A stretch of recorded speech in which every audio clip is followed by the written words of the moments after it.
मला मिळू शकतं कारण मी त्यांचा पुतणे आहे. हे भावकीनच चालतं. मुळातील म्हणजे आजोबा पंजोबा कापड पंजोबा या पद्धतीनेच आहे. जुन्या जे 2004चा जी आर आहे आणि 7 सप्टेंबर 2023चा जी आर आहे. या जी आर मध्ये जे 43 पुरावे होते 43वा पुरावा हैदराबाद कॅचेस त्याचा काही उपयोग होणार नाही कारण त्यामध्ये सांख्यिकी आकडेवारी आहे. एवढे कुणबी होते, एवढे मराठा होते, एवढे असे होते, ते कसे जोडायचे, कसे हे जेवढे कसे सांगायचे, असं ते काही होणार नाही. त्यामुळे या जी आर मधून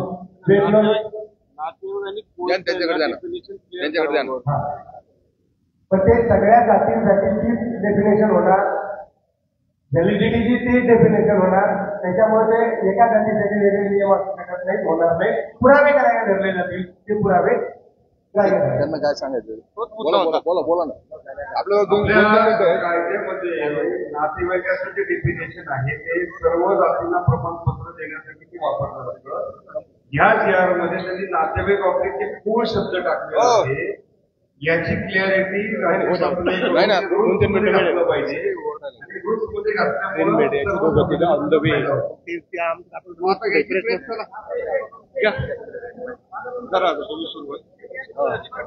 प्रश्न तुम्ही एक प्रश्नाचं उत्तर करा. प्रश्न असा आहे, आतापर्यंत जी 2,29,000 कोटीच्या प्रमाणपत्र मिळाली, त्याचे ऍप्लिकेशन आले, त्याच्यापैकी 8,300च्या व्हॅलिडिटी झाल्या. आता आपण सांगितलं जातं. ओमश्वर समितीचा 25 जानेवारी 2024चा एक जी आर आहे. त्याच्यामध्ये शपथपत्राच्या आधारे ओमश्वर केली जात होती. आताच्या जी आर नुसार आपण काय करायचं सांगा. माईकवर बोलू नका. आवाज तुमचा आवाज क्लिअर येत नाही. राहू द्या आता, थांबा ना. आता प्रश्न राहू दे मानून 2 मिनिट कशाला तू कसंही बोलतो, काय बोलतोय, त्याला काय प्रोटोकॉल आहे का? ते बोलायचे शब्द काय आहे, भाषा काय आहे, कोणती भाषा आहे बोलायची, कशा पद्धतीने बोलतो तो?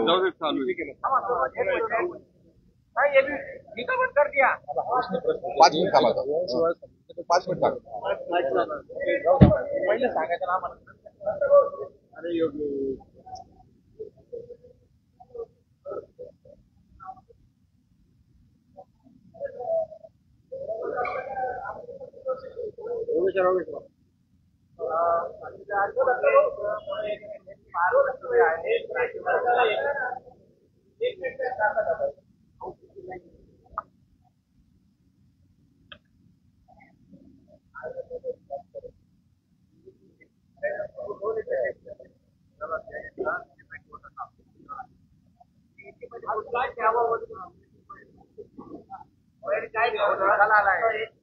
त्याच्यावर सांगू, त्याच्यावरच पहिलं सांगतो. त्याच्यावरच पहिलं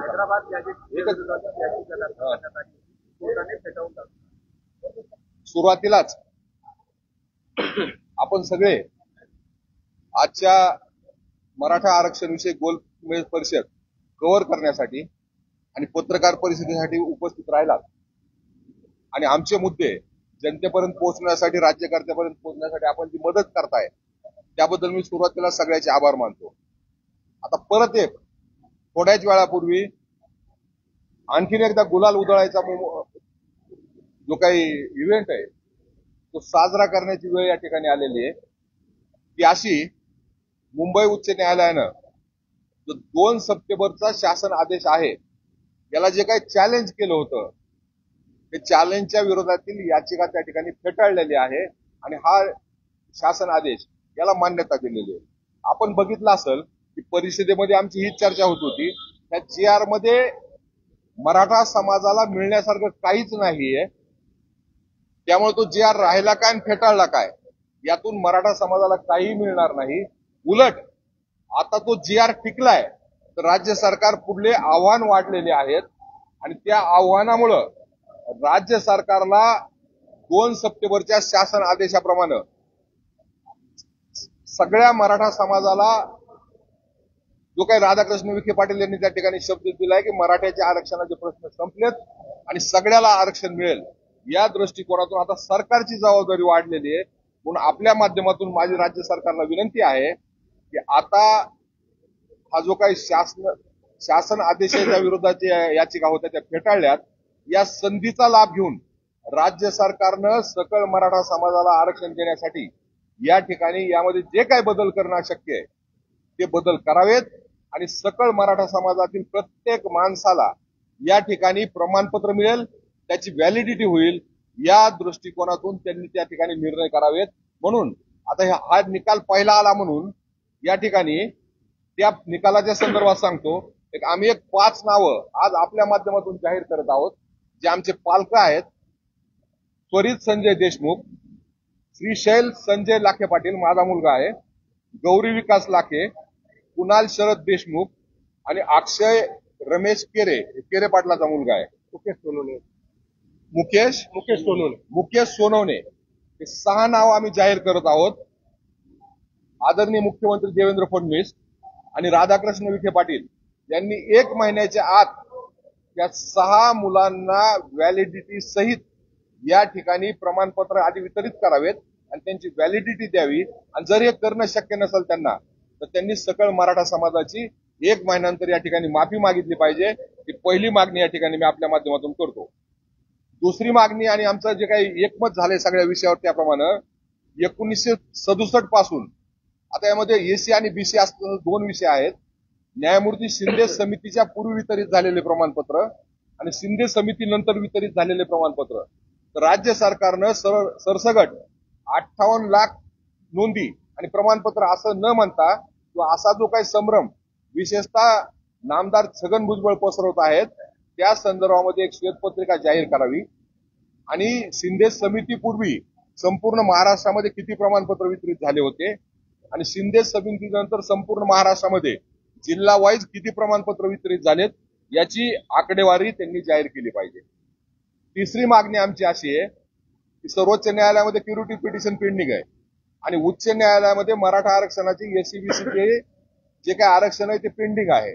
या संदर्भामध्ये मराठा आरक्षण विषयक जी उपसमिती आहे ती यासाठी त्या ठिकाणी नेमलेली आहे.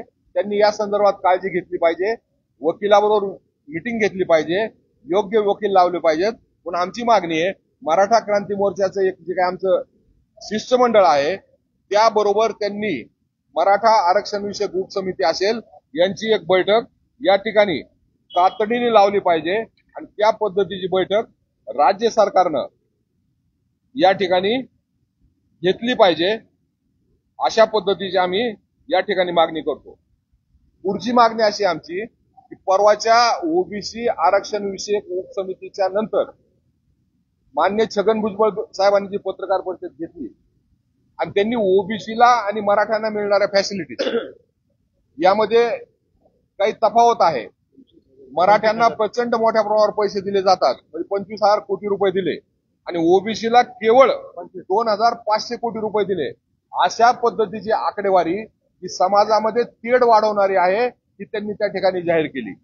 आपल्या माध्यमातून माझी राज्य सरकारला विनंती आहे की राज्य सरकारनं या संदर्भामध्ये तातडीनं श्वेतपत्रिका जाहीर करावी आणि भुजबळ साहेब जे म्हणतायत प्रत्येक मुद्दाचे मांडतायत, सर्टिफिकेटच्या संदर्भामध्ये, खाडाखोडीच्या संदर्भामध्ये, मराठा समाजाला जे काही फंड दिलाय आणि इतर समाजाला जो फंड दिलाय, महामंडळाला जे पैसे दिलेत याच्या संदर्भामध्ये राज्य सरकारनं श्वेतपत्रिका काढावी आणि राज्य सरकारच्याच 2 समित्या विशेषतः ओबीसी समिती अस्तित्वात आल्यानंतर ज्या पद्धतीचं सामाजिक विद्रोह, सामाजिक दुही आणि सामाजिक वातावरण दूषित करण्याचा प्रयत्न या ठिकाणी चाललाय तो तातडीने थांबावा.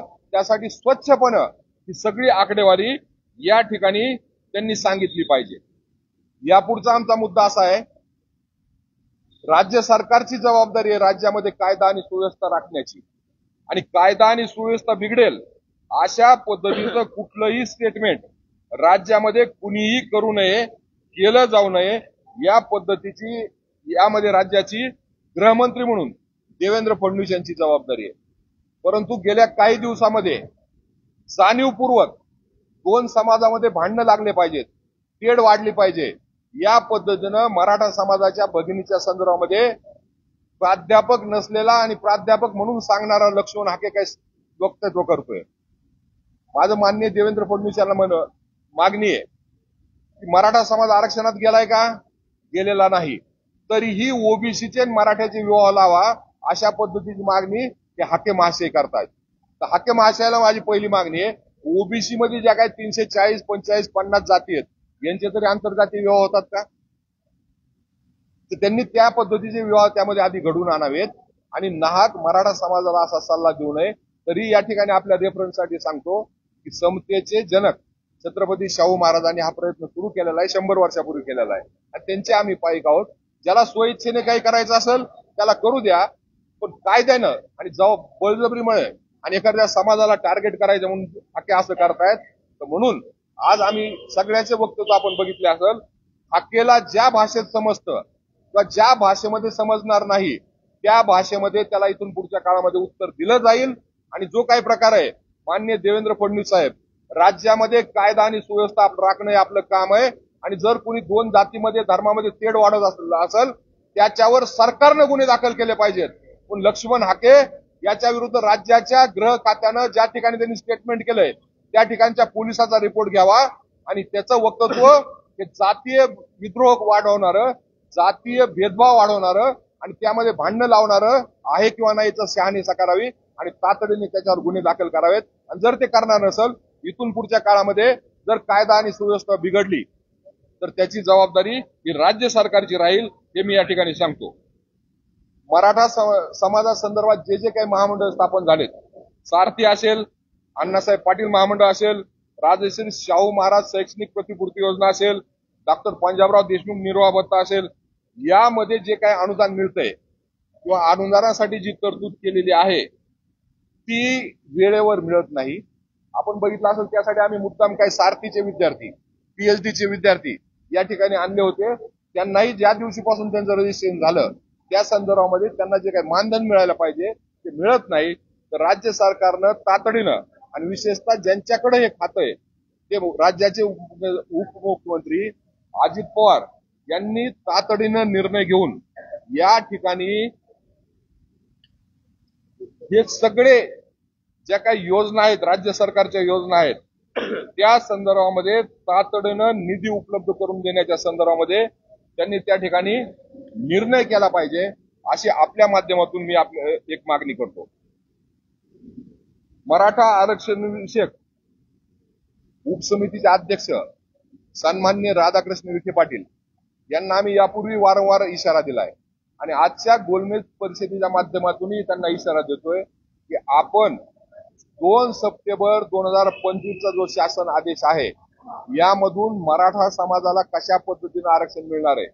कारण या JR चा अभ्यास केल्यानंतर ज्यांच्या कुणबी नोंदी आहेत, कुणबी रक्तसंबंध आहेत, कुणबी वंशावळी जुळतील त्यांना प्रमाणपत्र मिळेल आणि ते मिळालंच पाहिजे ही आमची मागणी आणि त्यासाठी आमचा सातत्याने लढा आहे. तो लढा आम्ही पुढेही चालू ठेवू. परंतु मराठा समाजाच्या लोकांना यातून कसा फायदा होणार आहे, मराठा समाजाच्या आरक्षणाचे प्रश्न कसे सुटलेत हे विखे पाटलांनी आम्हाला समजून सांगितलं पाहिजे. यासाठी त्यांनी आमच्या मराठा क्रांती मोर्चाचं जे शिष्टमंडळ आहे त्यामध्ये आम्ही सगळेच राहू, जे उपस्थित आहेत त्यांना त्यांनी तातडीने वेळ दिली पाहिजे. आम्ही परत एकदा मागणी करतोय की सातत्याने आम्ही आपल्याला मागणी केली, जाहीर मागणी केली, ईमेल पाठवून आपल्याला मागणी केली, आपल्या ओएसडीच्या माध्यमातून आपल्याकडे मागणी केली, पण आपण अद्यापपर्यंत आम्हाला वेळ दिलेला नाही. तर आपण तातडीने आम्हाला वेळ द्या आणि आम्हाला कसं आरक्षण मिळालंय हे आपण समजून सांगा. आणि जरी आपण समजून सांगितलं नाही तर पुढच्या आठवड्यामध्ये सहकार महर्षी कैलासवासी विठ्ठलराव विखे पाटील यांचं लोणी प्रवरानगर या ठिकाणी जे स्मारक आहे त्या ठिकाणी आम्ही बेमुदत लाक्षणिक उपोषण या ठिकाणी चालू करू आणि ते उपोषण तोपर्यंत चालू राहील जोपर्यंत विखे पाटील एकतर जे मी सांगितलं होतं 5 लोकांचे नावं जाहीर केले, 6 लोकांचे, त्यांचे प्रमाणपत्र त्या ठिकाणी त्यांनी दिले पाहिजेत आणि जर ते देत नसतील त्यांनी महाराष्ट्राच्या जनतेची माफी मागितली पाहिजे. ही या ठिकाणी आमची आग्रही मागणी आहे. एससीबीसीचं आरक्षण जे सर्वोच्च न्यायालयामध्ये 2018 दिलेलं टिकलं नव्हतं, ते सर्वोच्च न्यायालयाने 5/5/2020 साली रद्द केलं. त्यानंतर परत तेच आरक्षण राज्य सरकारने दिलंय आणि ते उच्च न्यायालयामध्ये प्रलंबित आहे.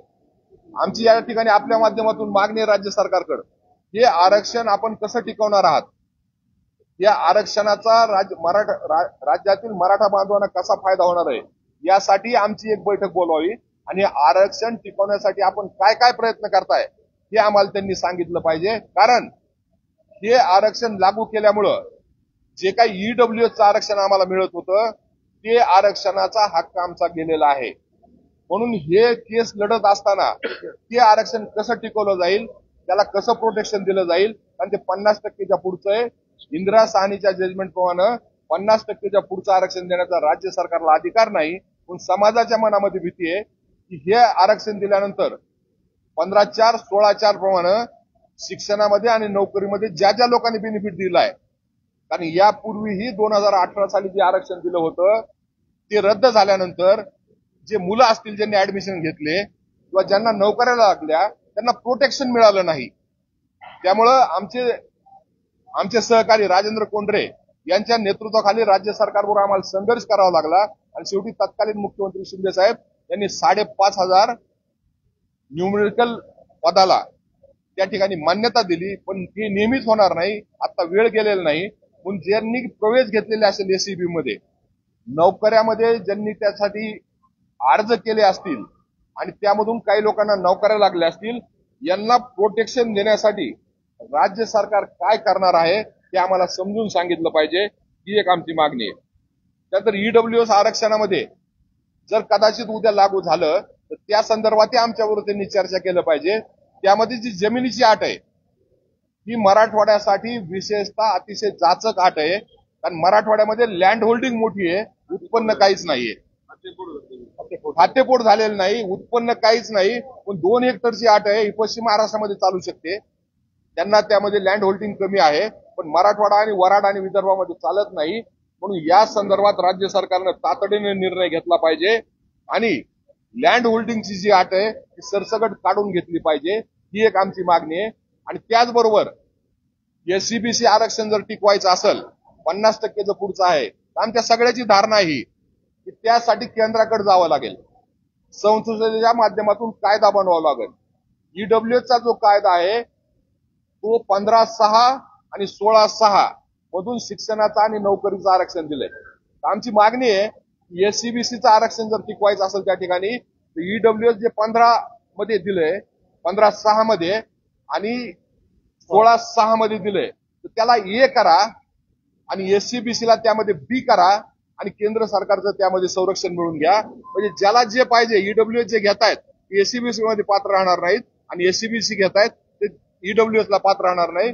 पण त्यामध्ये काय होईल, 15/6 ए आणि 15/6 बी एससीबीसी, 16/6 ए ईडब्ल्यूएस आणि 16/6 बी एससीबीसी होईल आणि केंद्र सरकारचं याला प्रोटेक्शन मिळेल. आणि हा जो ईडब्ल्यूएसचा कायदा त्यामध्ये जी सुधारणा होईल ज्याला घटनेने संरक्षण दिलेलं आहे.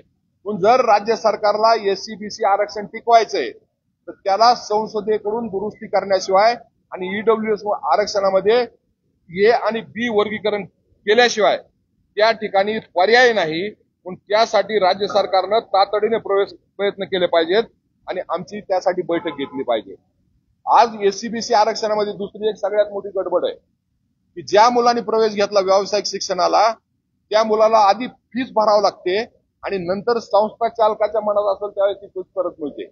म्हणून आपल्या माध्यमातून राधाकृष्ण विखे पाटलाला माझी मागणी आहे, एकतर सरसगट सगळ्या विद्यार्थ्यांना व्यावसायिक अभ्यासक्रमाचं शिक्षण आहे ते त्यांनी माफ केलं पाहिजे. ती फीस भरायची जबाबदारी राज्य सरकारनं घेतली पाहिजे. किंवा मराठा मुलांना एससीबीसी मधून प्रवेश घेताना जे काही व्यावसायिक शिक्षकांसाठी पैसे भरावे लागतात ती सोय राज्य सरकारनं केलं पाहिजे आणि संस्थेकडून कसं वसूल करायचं ते राज्य सरकारनं बघितलं पाहिजे. ही जबाबदारी त्यांनी त्यांच्या शिक्षण संचालकाकडे आणि तंत्र शिक्षण संचालकाकडे दिली पाहिजे. पण माझा मुलगा जर एससीबीसी मधून प्रवेश घेत असेल त्याला व्यावसायिक शिक्षणासाठी फीस भरावं लागू नये. कारण आपण बघताय की मुलं सुद्धा आत्महत्या आज करतायत की माझे वडील फीस भरू शकत नाहीत, माझ्या वडिलांकडे फीस साठी पैसे नाहीत, पण मुली आत्महत्या करतात. पण हा सगळ्यात गंभीर मुद्दा आहे नोकरीपेक्षा. व्यावसायिक शिक्षणासाठी ज्या आमच्या पाल्याला प्रवेश मिळालाय त्याची फीस भरायची जबाबदारी ही राज्य सरकारनं घेतली पाहिजे आणि राज्य सरकारनं ती फीस भरली पाहिजे. आणि जर कायद्यात जर त्यांना इतरही समाज त्यामध्ये समाविष्ट करायचे असतील, ज्या पद्धतीने राजेंद्र कोंढरे यांनी सांगितलं की मराठा क्रांती मोर्चाच्या आंदोलनामुळे जे काही मुलीला फ्री शिक्षण मिळालं त्याचा करोडो लोकांना फायदा झाला आणि तो काय फक्त मराठा समाजालाच झाला नाही, सगळ्या जाती धर्माच्या मुलांना झाला. पण राजश्री शाहू महाराजांच्या विचाराने आम्ही पुढे जात आहोत. आई कायदा करताना इतर जाती धर्माच्या लोकांना त्याचा फायदा होत असेल तर आमचा विरोध असायचं काही कारण नाही. परंतु व्यावसायिक शिक्षण, पदव्युत्तर शिक्षण, आणि संशोधन शिक्षण यासाठी जी फीस भरावी लागते ती जबाबदारी राज्य सरकारने घेतली पाहिजे आणि तसा कायदा केला पाहिजे आणि राज्याच्या बजेट म्हणून हे पैसे दिले पाहिजेत ही आमची आग्रहानं प्राधान्यानं आणि पहिली मागणी या ठिकाणी मी सांगतो.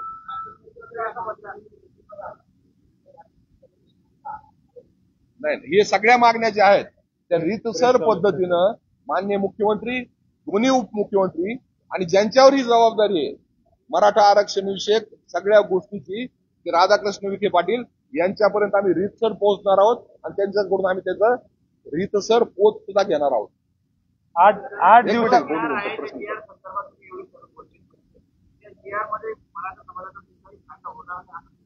स्पष्ट मत आहे आमचं. काली ज्या बांधवाला त्यांनी प्रमाणपत्र वितरित केलं त्याबद्दल त्या बांधवालाचं आम्ही अभिनंदन केलंय.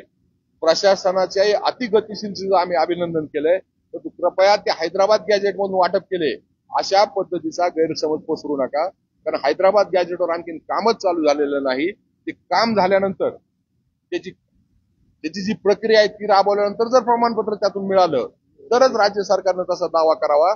त्यामध्ये आम्हाला नाही म्हणायचं काही कारण नाही. परंतु आमची यामध्ये धारणा आहे की ह्या शासन आदेशामुळं कुठल्याही मराठ्यांचा मी परत सांगतोय कायदेशीरदृष्ट्या लिगल सिनेरो बघता किंवा सर्वोच्च न्यायालयाचे जजमेंट बघता मराठा ही स्वतंत्र जात आहे आणि कुणबी ही स्वतंत्र जात आहे. कुणबी जातीला अदर बॅकवर्ड क्लासेस मध्ये 83 क्रमांक मिळालेला आहे. जर हे दोन्ही एकच आहे असं राधाकृष्ण विखे पाटलाचं म्हणणं असेल तर माझे त्यांना नम्र आव्हान आहे की मराठा जातीला ओबीसी मध्ये कुठला क्रमांक तो त्यांनी जाहीर करावं. लाखो मराठे तो नंबर कास्ट व्हॅलिडिटी आणि व्हॅलिडिटी मध्ये टाकून आम्ही अर्ज करू आणि ती प्रक्रिया आमची गतिमान होईल.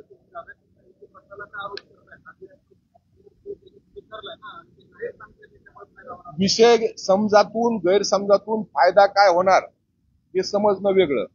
मराठा आरक्षण हा जगन्नाथाचा रथ आहे. मी सांगितलं आमचे वाकुरे सर या ठिकाणी बसलेले आहेत ज्यांनी अण्णासाहेब पाटलापासून आंदोलनामध्ये भाग घेतलाय आणि हा GR आम्ही बघतोय. म्हणजे एवढा प्रचंड मोठा आम्ही या ठिकाणी आज हे केलंय. त्या GR मधून मराठा समाजाचा काही फायदा होणार नाही. यामध्ये कोण फसवला गेलाय? सकल मराठा समाज फसवला गेलाय. आणि जर असं मनोज जरांगे पाटलाला आंदोलकाचे नेते म्हणून वाटत असेल तर माझं आव्हान आहे त्यांना त्या GR प्रमाणे मराठा समाजाला एक प्रमाणपत्र मिळवून द्यावं त्यांनी आणि त्या प्रमाणपत्राचं वितरण राधाकृष्ण विखे पाटील आणि त्यांनी संयुक्तरित्या करावं. आणि त्यापेक्षाही जे काही 6 नावं या ठिकाणी आम्ही जाहीर केलेत ते 6 प्रमाणपत्र 1 महिन्याच्या आत दोघांनी मिळून या ठिकाणी जाहीर करावं. दोघांचंही स्वागत आणि सत्कार करण्यासाठी मराठा समाजाला कसलाही संकोच वाटायचे कारण नाही. तो त्यांचा विषय त्यांचा आमचा जो विषय आहे आणि आजची जी गोलमेज परिषद आहे ही रस्त्यावरची तर लढाई करणारच आहोत आम्ही. त्यामध्ये काही उद्याच्या काळामध्ये काही मागापुढे होईल असं कारण नाही. कारण हाकेच्या संदर्भात आम्ही दाखवून देणार. ही दुटप्पी भूमिका नाहीये. ज्याला घटना कळते, ज्याला कायदा कळतो, ज्याला सर्वोच्च न्यायालयाचे निवाडे कळतात तो त्याच पद्धतीने बोलल. वैधानिक पद्धतीनं जर बघितलं आपण यामधून मराठा समाजाला मिळणार नाही. कारण मराठा ओबीसी मध्येच गेलेला नाही. मराठ्याला ओबीसी मधला क्रमांकच मिळाला नाही. कास्ट व्हॅलिडिटी व्हेरिफिकेशनसाठी मराठा अर्जच करू शकत नाही. एकच मिनिट. हुकून चुकून जर कुणाचं कुणबी नोंद असेल ती दुरुस्त करायची असेल तर ती यामध्ये होईल. कारण निजामाच्या संस्थांमधून आम्ही या राज्यामध्ये आल्यानंतर कालच्या 17 सप्टेंबर पर्यंत मराठवाड्यामध्ये शिंदेच कमिटी अपॉइंट होण्यापूर्वी कुणबी प्रमाणपत्र वितरित केली जात नव्हती. ती प्रक्रिया न्यायमूर्ती शिंदे कमिटीमुळे झालेल्या इतर ठिकाणी ती होत होती.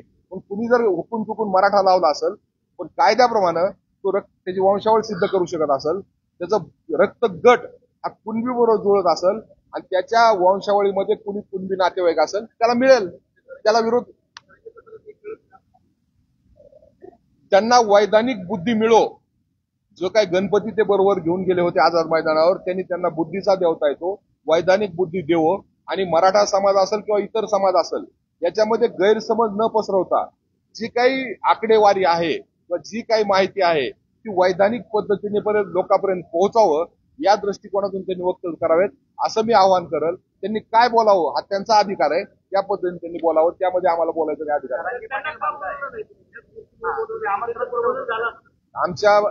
आमची जी काही सगळी कमिटी आहे आणि आमचे जे समन्वयक आहेत त्या माध्यमातून त्यांना आम्ही या परिषदेसाठी येण्यासाठी निमंत्रण दिलं होतं. त्यांचे सहकारी जे काळकुटे यांच्यावर मी वारंवार संपर्क केला होता. त्यांच्या व्हॉट्सअपवरही मी निमंत्रण पाठवलं. त्यांच्यावर बोलण्याचाही प्रयत्न केला आणि व्हॉट्सअप माझे मेसेज पाहिजे असेल तर मी सोशल मीडियामध्ये दाखवायला तयार आहे. गंगाधर काळकुटे यांच्याशी मी वारंवार संपर्क केला होता आणि त्यांना निमंत्रण देण्याचा प्रयत्न केला होता.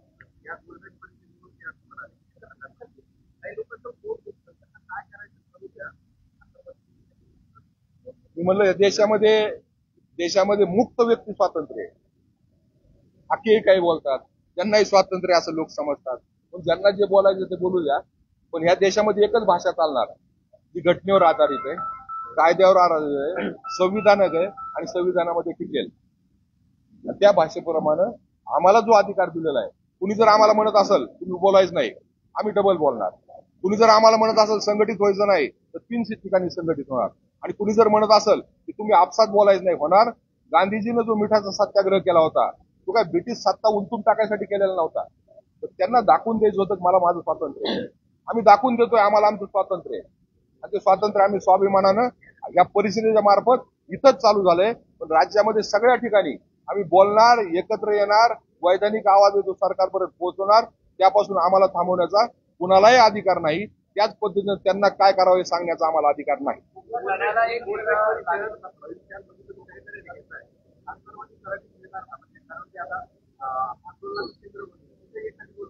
हे म्हणजे रेस असावी पण काहीतरी चांगल्याची असावी.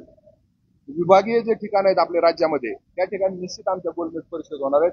मराठवाड्यामध्ये जे आमच्या पुढच्या टप्प्यामध्ये आंदोलन चालू होणार आहे ते आंदोलन यासाठी असेल की 2 महिन्यानंतर प्रत्येक मराठ्यांनी आता या ठिकाणी फक्त शपथपत्रावर तहसीलदाराकडे अर्ज द्यायचा आहे की मला प्रमाणपत्र द्या. आणि ज्यावेळेस त्याला प्रमाणपत्र मिळणार नाही हे सगळे त्यांचे अर्ज घेऊन आम्ही उच्च न्यायालयाकडे जाऊ, माननीय मुख्यमंत्र्याकडे जाऊ आणि त्याच पद्धतीनं उपसमितीचे अध्यक्ष राधाकृष्ण विखे पाटलाकडे जाऊ आणि मराठा आरक्षणाचा जो प्रश्न आहे तो अधिक व्यापक पद्धतीने आम्ही त्यांच्यासमोर मांडू. आणि त्यासाठी प्रत्येक मराठ्याने यांमध्ये जे बसत नाहीत त्यांनी फक्त शपथेवर एक अर्ज तहसीलदाराकडे द्यायचा आहे. त्याचं पुढचं काम आम्ही सगळं करू. एका आठवड्याचा वेळ आम्ही विखे पाटलांना दिलोय तर त्यापेक्षा एखादा आठवडा असेल त्यांना देऊ. त्यांनी आमच्यावर चर्चा केली पाहिजे. या GR मधून मराठा समाजाला कसं आरक्षण मिळालं हे सांगितलं पाहिजे आणि मराठा समाजाला विश्वासात घेतलं पाहिजे. कुणबी समाजासाठी कुणबी नोंदीसाठी आंदोलन करतायत त्यांच्याबरोबर चर्चा करतायत त्याबद्दल आम्ही त्यांचं स्वागत करतो. परंतु मराठा समाजाच्या त्यांची मागणीच ही आहे की मराठा समाजाला आरक्षण मिळालं पाहिजे, सरसकट मराठा समाजाला मिळालं पाहिजे. त्यांच्याबरोबर त्यांनी चर्चा करणं आवश्यक आहे.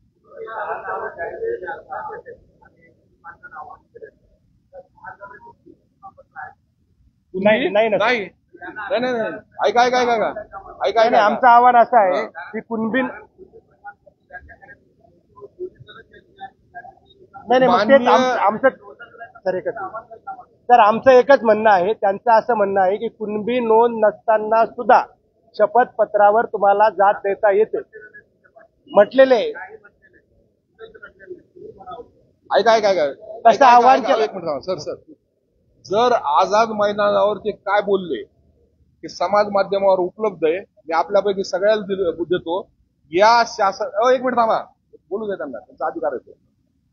त्या आझाद मैदानावरती जे शेवटच्या याच्यामध्ये बोलतायत ते आणि त्याच्यामध्ये त्यांचे जे शब्द आहेत विखे पाटलाचे, होय यातून मराठ्यांचे सगळे प्रश्न सुटलेत का? होय सगळ्या मराठा समाजाचे प्रश्न सुटलेत. ते विखे पाटलाचं स्टेटमेंट आहे. तुमचे प्रश्न सुटले. आम्ही आंदोलन कशासाठी केलं होतं?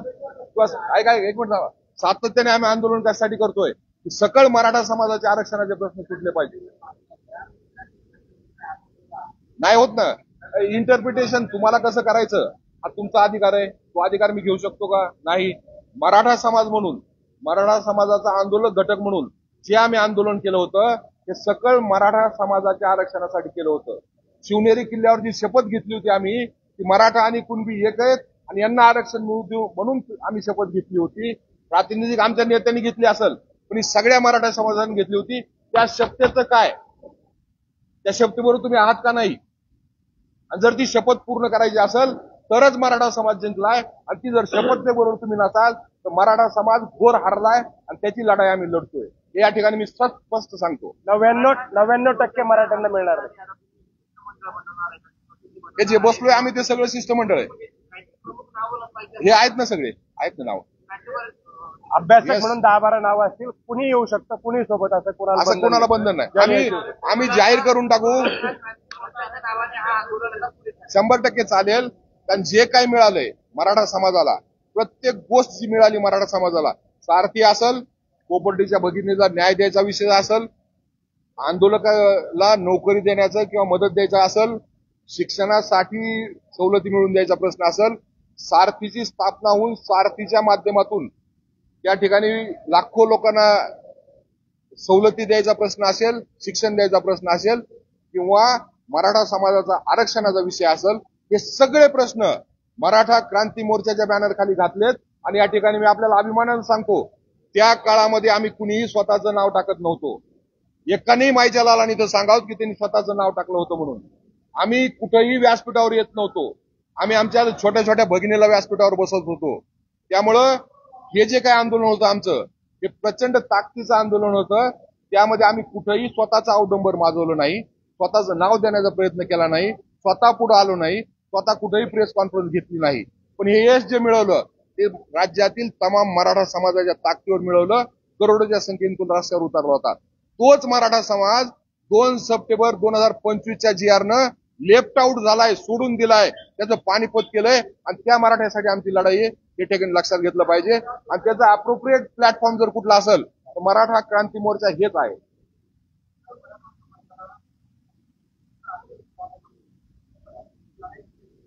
परत नाहीये, लढाई थांबलेलीच नाही, लढाई चालू आहे. जे कोणी म्हणताय ही लढाई संपलेली आहे, गुलाल उधळून घ्या, मराठ्याचे प्रश्न मिटलेत, हे मराठा समाजाची फसवणूक करत आहेत. ते मी परत सांगतोय. आणि ती फसवणूक राधाकृष्ण विखे पाटील यांनी सरकार म्हणून केलेली आहे. सरकारला समाजाची फसवणूक करायचा अधिकार नसतो. सरकारनं स्पष्ट सांगितलं पाहिजे, आम्ही आरक्षण देऊ शकतो, हो. देऊ शकत नाही, नाही देऊ शकत. राधाकृष्ण विखे पाटलांनी,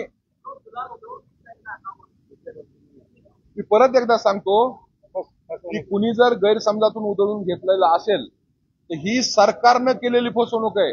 आंदोलकाला अधिकार आहे, आम्ही कुणी असो किंवा मनोज जरांगे पाटील असो, ते आंदोलक आहेत. आंदोलकाला काही सांगायचा अधिकार आहे, काही मागायचा अधिकार आहे. पण सरकार नावाची संस्था आहे, ती घटनेप्रमाणे चालते, कायद्याप्रमाणे चालते. राज्याचा मुख्यमंत्री म्हणतायत की राधाकृष्ण विखे पाटील हे इम्पॉवर्ड मंत्री आहेत, त्यांना मंत्रिमंडळाचे पूर्ण अधिकार दिलेले आहेत आम्ही ते घेण्याचे. त्यावेळेस विखे पाटलावर ही जबाबदारी होती की मराठा समाजाचं जे सांगतात मी त्यामध्ये आहे, त्या मराठा समाजाचा आरक्षणाचा लढा वेगळ्या पातळीवर उंचीवर घेऊन न्याय देण्याची त्यांना जबाबदारी होती. ही जबाबदारी न पाळता या ठिकाणी सरकारनं मराठा समाजाची फसवणूक केलेली आहे. काय काय प्रश्न? नाही कारण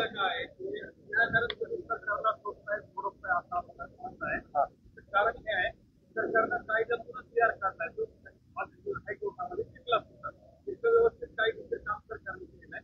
तुमच्या आंदोलन करताना त्याच्यात समजलं नाही, त्याच्यात बघा, सरकारनं कायदेशीरित्या GR काढला आहे. पहिल्या दिवशीपासून राजेश कोंडरेजी असतील, राजेंद्र कोंडरेजी, हे सगळे शिवानंद असतील, आमचे केरेजी असतील, आम्ही स्पष्ट सांगतोय हा शासन आदेश. आणि परत सांगतो मी, ज्यांचं कुणबी रक्त संबंध आहे, जो कुणबी वंशावळ सिद्ध करू शकतो, 1967 पूर्वीचे ज्याच्याकडे पुरावे आहे, त्यांच्यासाठीच हा शासन आदेश आहे.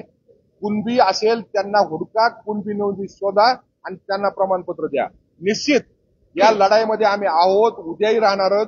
त्यांना प्रमाणपत्र मिळाले पाहिजेत, त्यांची संख्याही वाढली पाहिजे. पण जो आमचा अभ्यास आहे आणि ज्या पद्धतीने न्यायमूर्ती शिंदे कमिटीने काम केलं, फक्त 46,000 नोंदी मिळाल्या, 2,39,000 प्रमाणपत्र मिळाले आणि व्हॅलिडिटी किती झाली?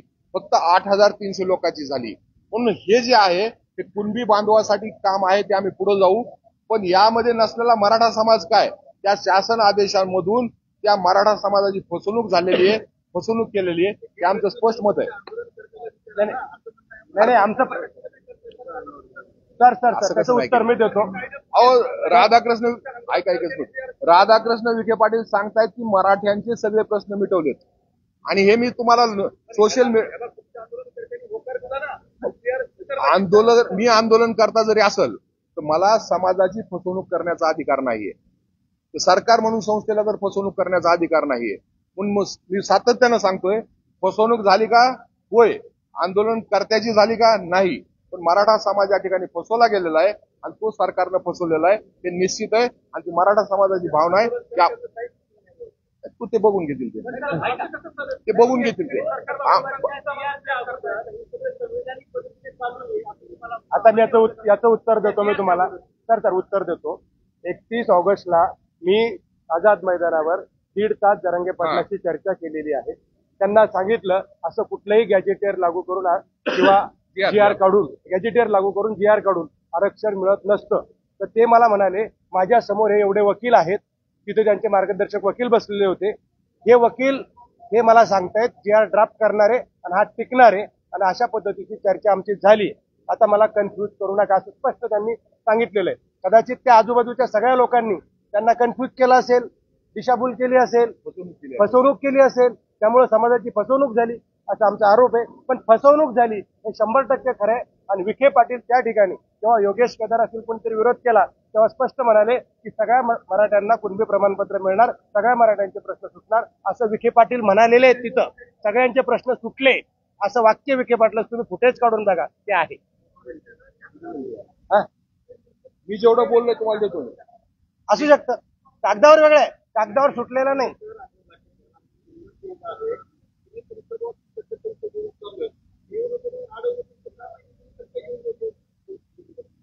आम्ही एकच सांगू शकतो, मराठा समाजाची फसवणूक झाली. मराठा समाजाला त्या जीआर मधून काही मिळालं नाही, सरकारनं फसवणूक केली असा आमचा आरोप.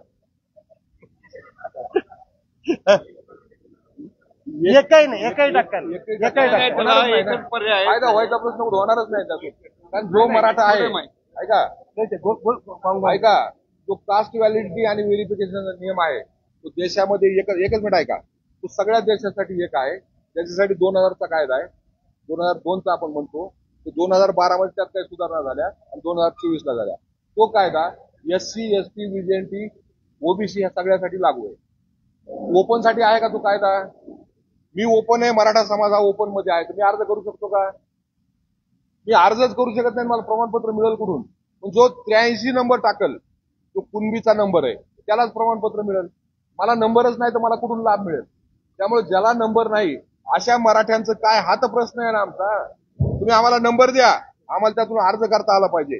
83 मधून आम्ही अर्ज करू शकतो का? करू शकत नाही. किंवा सरकारनं आम्हाला अशी सोय करून द्यावं की ओबीसी यादीतील 83 क्रमांकावर मराठ्यांनाही अर्ज करता येतील, तर सरकारचं आम्ही अभिनंदन करू. त्यामध्ये काय आम्ही गुमत करायचं काही कारण नाही. एक मिनिट ऐकू द्या, तसं बोला.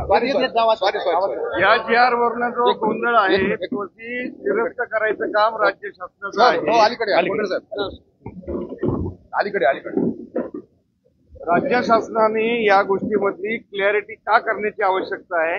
कारण देणारं शासन आहे आणि हे देणारं जर शासन असेल तर हा जो 2 सप्टेंबरचा जीआर काढलेला आहे या जीआरच्या माध्यमातून सरसकट सगळ्या मराठा समाजाला कुणबी प्रमाणपत्र मिळेल अशा प्रकारची जी धारणा झालेली आहे.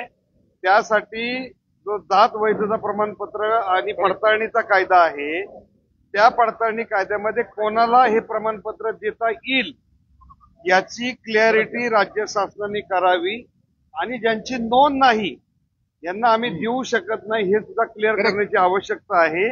याच्यामुळे काय झालेलं आहे की आजही आम्हाला शेकडो लोक रोज फोन करतात की आम्हाला हे प्रमाणपत्र मिळेल का? ती क्लॅरिटी राज्य शासनाने फक्त भाषणात सांगण्यापेक्षा एक नोटिफिकेशन काढावं अर्थात किंवा एखादा परिपत्रक काढावं आणि त्याच्यामध्ये क्लिअरिटी करायला तर लोकांना ते समजून जाईल.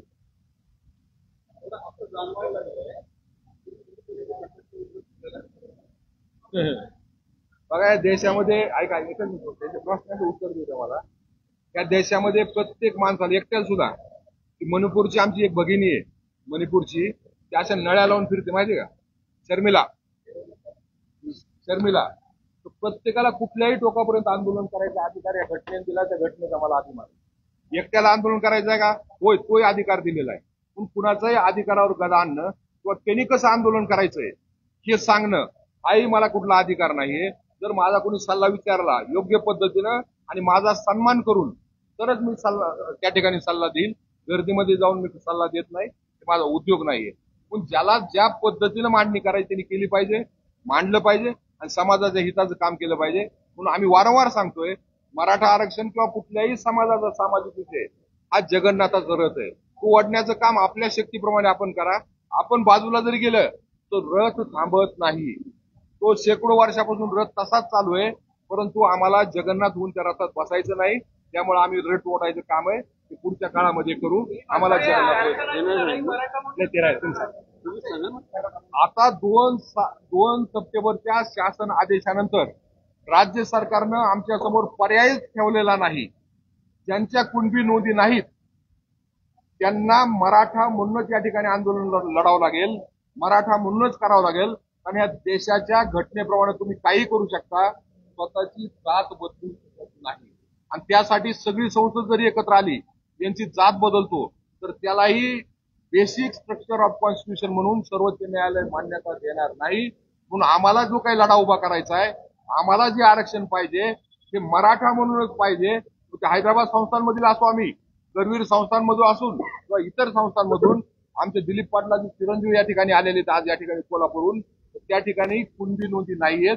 आपल्याकडे ज्या पद्धतीने ती संख्यात्मक नोंद आहे, नाव नाही, वंशावळ जुळत नाही, त्यामुळं कायद्यामध्ये बसत नाही. आणि या देशामध्ये घटनेप्रमाणे कायद्याप्रमाणे जे मिळेल तेच वैध आहे. तोंडाने सांगून काहीच वैध होत नाही. एक शेवटचा मुद्दा राहिला. एक मिनिट. सरकारने मात्र परिस्थितीमध्ये अनेक सरकारने आपल्याला भरपूर म्हणू द्या ना, त्यांना स्वातंत्र्य आहे, त्यांनी म्हणलं पाहिजे, त्यांच्या ज्या भावना आहेत ते व्यक्त केला पाहिजे. आज शेवटचा एक मुद्दा राहिला मला सांगायचा. मराठवाड्यामध्ये फार मोठ्या प्रमाणावर मराठा आणि ओबीसीच्या काही तरुणांनी आत्महत्या केलेल्या आहेत. त्यामुळे राज्य शासनाला असं एक आव्हान आहे की मराठा आणि ओबीसी साठी जेवढ्या योजना आहेत आणि आरक्षणाच्या ज्या ज्या तरतुदी आहेत त्याची माहिती जे आता चावडी वाचन होणार आहे त्या चावडी वाचनामध्ये किंवा ग्रामीण भागामध्ये सरकारची यंत्रणा आहे त्यामार्फत मराठा आणि ओबीसी साठी असलेल्या सगळ्या योजनांची माहितीचं गावागावातल्या तरुणांपर्यंत पाठवावं हे आवाहन यासाठी करत आहोत की अनेक लोक गैरसमजातनं आत्महत्या करतायत आणि त्याच्यामध्ये मग ते कुटुंब उघडं पडतं. त्यामुळे सामाजिक भूमिकेतनं आम्ही सांगण्याचा प्रयत्न करूच, परंतु राज्य शासनाकडनं ती माहिती ऑथेंटिक गेल्यानंतर त्याच्यातून चांगला दुष्परिणाम परिणाम चांगला त्यातनं दिसून येईल. शेवटचा एकच मिनिट, शेवटचा एक मुद्दा ऐका ना, एकच मिनिट.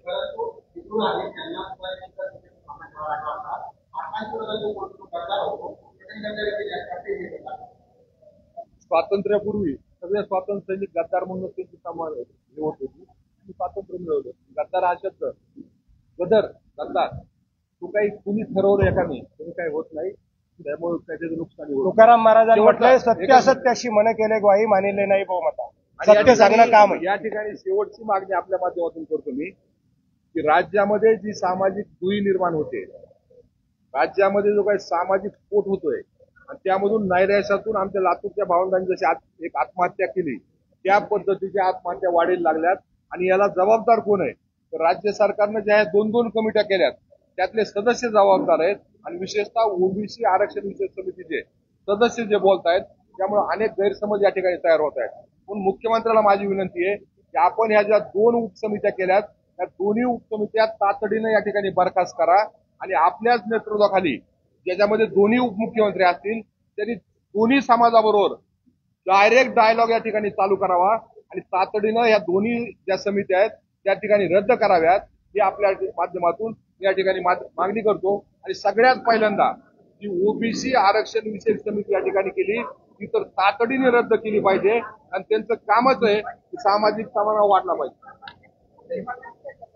कुणी त्याच्या आत करू ना, नाही डायरेक्ट मुख्यमंत्र्यावर करू, डायरेक्ट मुख्यमंत्र्यावर करू, 2 मुख्यमंत्र्यावर करू. काय सांगतोय तुम्हाला, समिती बरखास्त करून ऐका परत, समिती बरखास्त करून मुख्यमंत्री आणि 2 उपमुख्यमंत्री यांनी डायरेक्ट डायलॉग चालू करा म्हणून करू.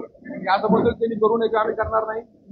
जो हे काम आहे कुणाशी मी म्हणलो ती बरखास्त करणार आहेत का करून मग आम्ही जे करायचे आम्ही छत्रपती शिवाजी महाराज मावळे जे करायचे करून सोडणार आहे. एवढं जाती वाढलं या बैठकीमध्ये त्याच्यावर झाली बघा तुम्ही जर इकडे बघितलं तर आम्ही राजश्री शाहू छत्रपतीचा सुद्धा फोटो त्यावर लावलाय. ते समतेचे प्रणेते आहेत आणि आमचा उद्देश हा आहे की सगळ्या जाती धर्मामध्ये समता असली पाहिजे. मराठा तो सगळ्याला घेऊन जातो, 18 पगड जातीला घेऊन जातो. पण उद्याच्या काळामध्ये जे काही सामाजिक सोय बिघडलंय ते एक करण्याचं काम सुद्धा आम्ही यामधून करणार आहेत आणि त्या दृष्टिकोनातून सुद्धा प्रयत्न करणार आहोत. काय म्हटले?